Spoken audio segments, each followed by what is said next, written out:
2025-ci il noyabrın 27-sində Bakıda imzalanmış Azərbaycan Respublikası hökuməti ilə İordaniya Haşimilər Krallığı hökuməti arasında 2025-2027-ci illər üçün elm və təhsil, mədəniyyət və incəsənət, gənclər və idman, arxeologiya, səhiyyə və media sahələri üzrə icra edici əməkdaşlıq proqramı təsdiqlənib.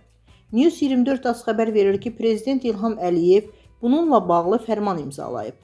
Fərmana əsasən icra edici əməkdaşlıq proqramı qüvvəyə mindikdən sonra Nazirlər Kabineti onun müddəalarının həyata keçirilməsini təmin etməlidir.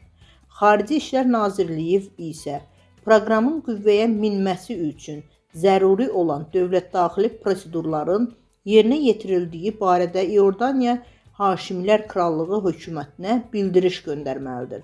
Qeyd edək ki, icra edici əməkdaşlıq proqramı ötən il noyabrın 27-sində Bakıda Azərbaycan Respublikası hökuməti və İordaniya Haşimilər Krallığı hökuməti arasında ticarət, iqtisadi və texniki əməkdaşlıq üzrə hökumətlərarası komissiyanın 4-cü icrası başa çatdıqdan sonra imzalanıb.